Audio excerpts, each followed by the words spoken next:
Hi and Assalamualaikum warahmatullahi wabarakatuh, ladies and gentlemen. So, before I begin with my speech, let me introduce myself.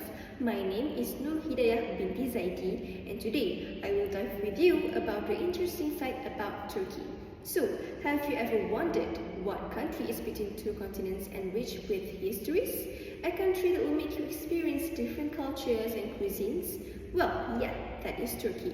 So, firstly, as we all know that it is a country that is rich with centuries of histories and rich with cultures. So, yeah, but I assure you, not everybody know everything about this country. Well, one of their culture is whirling dervishes, which is spinning. So, the dervishes will spin that will symbolizes the rotation the rotation of planets and atoms. But other people's tourists make it think that it is an entertainment where you spin and not fall. Well, the ritual represents a journey of spiritual accompanied by music and chanting. But if I will spin in one place and not move, that would be very difficult and very impossible, because at first they will spin individually, then by group in circle. So for us, spinning on the same spot and just ended up the same spot is not actually impossible, because if you try to do it, you will end up at different place. For example, if you spin and start your spinning at the end of the class, you will end up yourself at the beginning of the class, or maybe you will clash with the tables. But these dervishes would not actually experience that, because they have been done it quite a lot, and quite a practices. So they did it with closing their eyes, enjoying the moment where they did in a rotation. They did as a symbol of the rotation of the planets and atoms. But other than that, oil wrestling is also one of the cultures of Turkish culture. Not many know, because it is one of the important physical training for Ottoman soldiers and also warriors.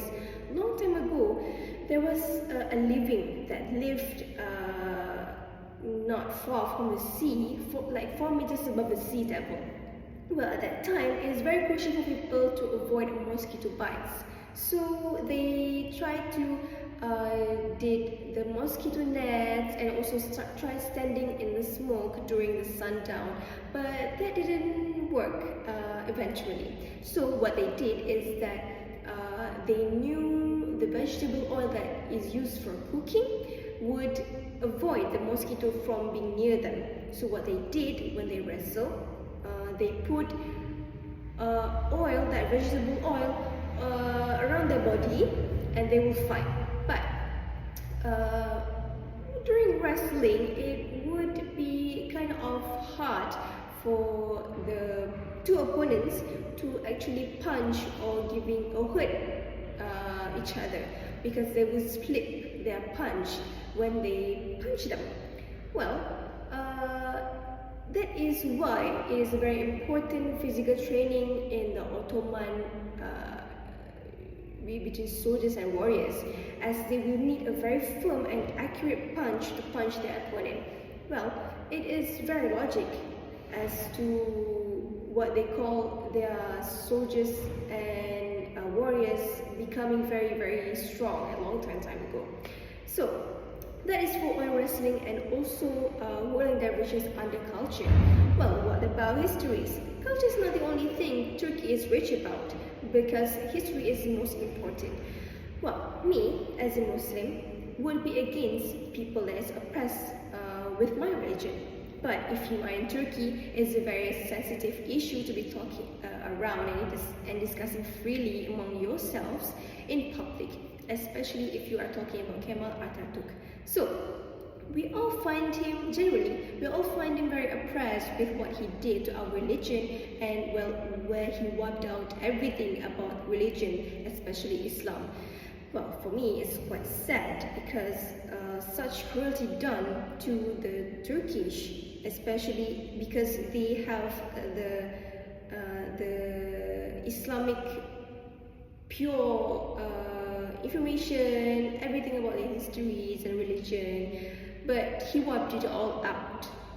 Well, he had this kind of dream where he would build a state with no interference of religion and whatnot, so that it would not interfere with administration, education, and law, where religion did not sustain free thinking and also free institutions.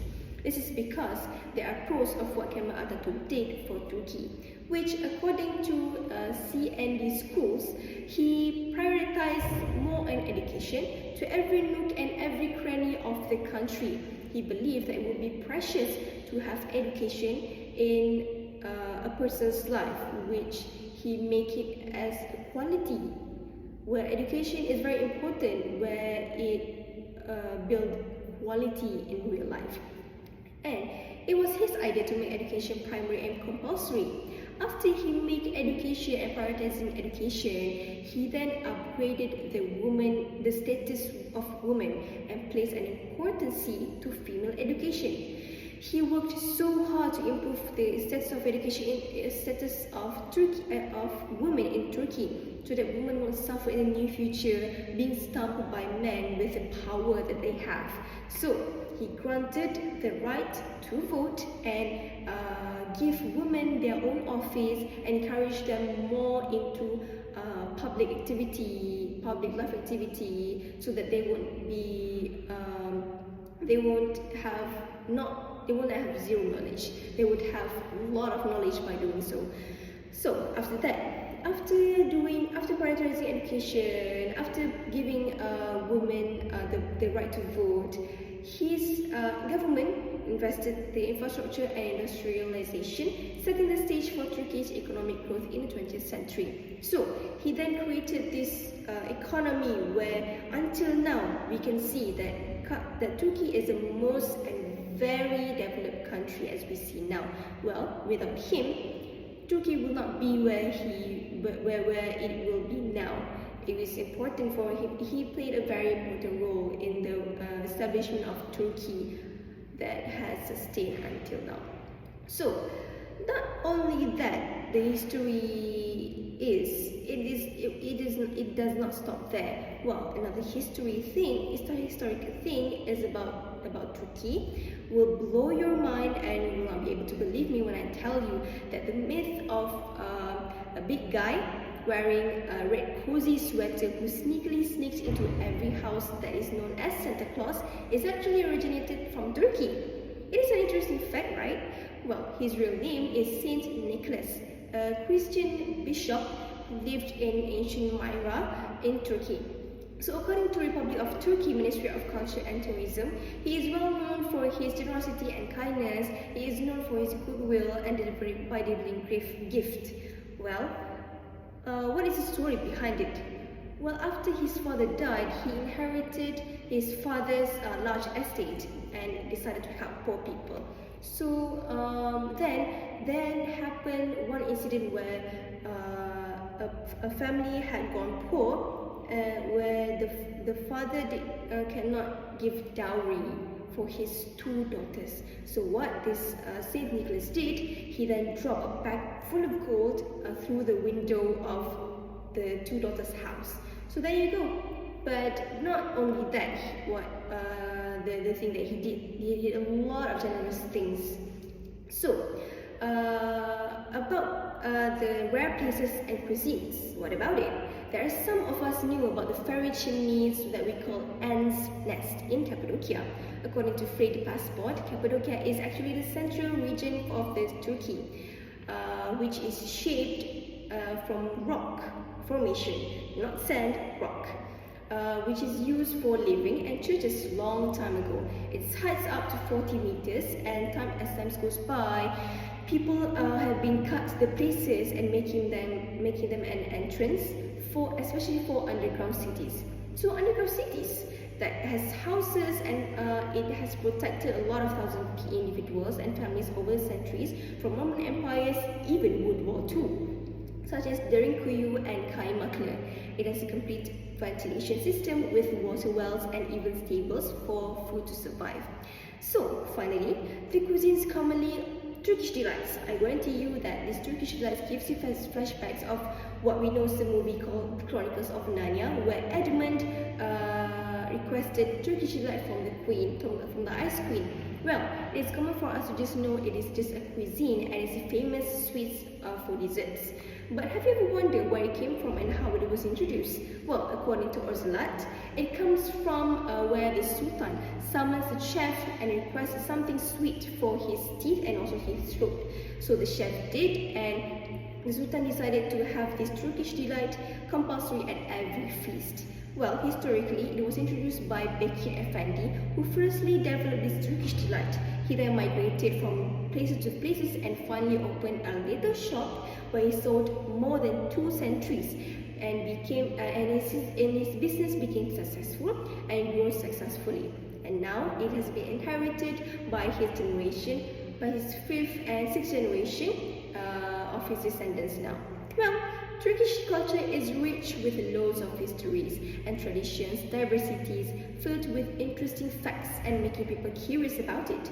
Where there is a bright sense of what Kemal Atatürk did for the future of Turkey by empowering women, prioritizing education and fostering new legal system. And now Turkey has a very high developed country. People will not know where Santa Claus originated and his journey of being known. Well, now you know.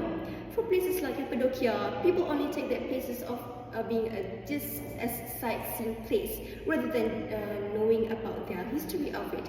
Even Turkish delight is the same when it was used for just only royal families a long time ago. Well, there are loads of other interesting facts about Turkey, but that would be a very long story for me to explain it for you. It is best to actually be there as you can feel the historical aura and appreciate their culture, history and cuisines. So, thank you for joining me in this journey in revealing the interesting things and interesting facts, especially interesting facts about Turkey. Hoşça kal. Bye.